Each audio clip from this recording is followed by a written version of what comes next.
അടിപൊളി ടേസ്റ്റിൽ കപ്പ ഇറച്ചി ഉണ്ടാക്കിയാലോ? അതിനായിട്ട് നമുക്ക് ഇറച്ചി നന്നായി കഴുകി എടുത്തിട്ട് അതിലേക്ക് ഇഞ്ചി, പച്ചമുളക്, കറിവേപ്പില എല്ലാം കൂടി ചതച്ച്, ചുവന്നുള്ളി എല്ലാം കൂടി ചതച്ചതിനകത്തേക്ക് ഇടുക. ആവശ്യത്തിന് ഉപ്പും കൂടി ചേർത്ത് നന്നായിട്ട് ഇളക്കി ഇങ്ങനത്തെ ഒരു മസാല ഉണ്ടാക്കണം. മല്ലിപ്പൊടി, മുളക് പൊടി, ഗരം മസാലപ്പൊടി, കുരുമുളക് പൊടി എല്ലാം കൂടി ചേർത്തിട്ട് നന്നായിട്ടൊന്ന് ഡ്രൈ റോസ്റ്റ് ചെയ്ത് ഇറച്ചിയിലേക്ക് ഇടുക.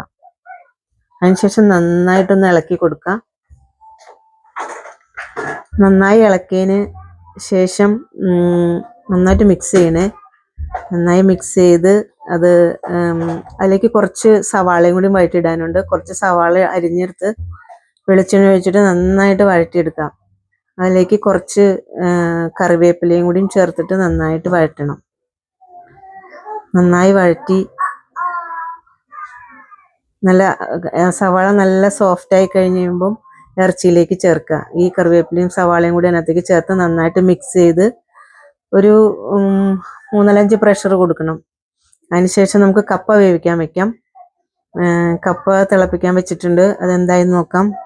അപ്പം അത് ഒന്നും കൂടി ആവാനുണ്ട്. കുറച്ച് ഉപ്പിട്ട് കൊടുത്ത് വേവിച്ച് ഊറ്റിയെടുക്കാം.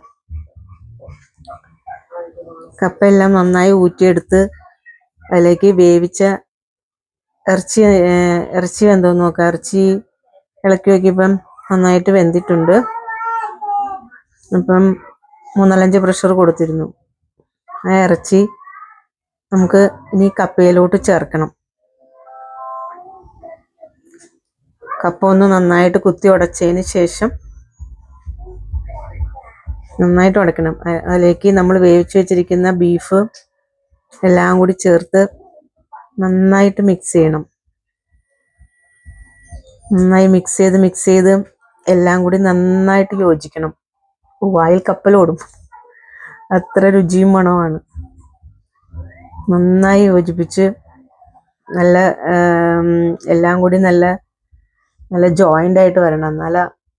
നല്ല ടേസ്റ്റ് ഉണ്ടാവുള്ളൂ. അതിലേക്ക് ഒരു സ്വാദിനും മണത്തിനൊക്കെ വേണ്ടിയിട്ട് കുറച്ച് മല്ലിയില തൂക. എന്നിട്ട് നന്നായിട്ട് ഇളക്കി കൊടുക്കുക. ഇളക്കി കഴിഞ്ഞ് കഴിയുമ്പോൾ കാണാൻ തന്നെ നല്ല ഭംഗിയാണ്. ചിലപ്പോൾ എല്ലാവരും ഉണ്ടാക്കി നോക്കണേ, അടിപൊളിയാണ്.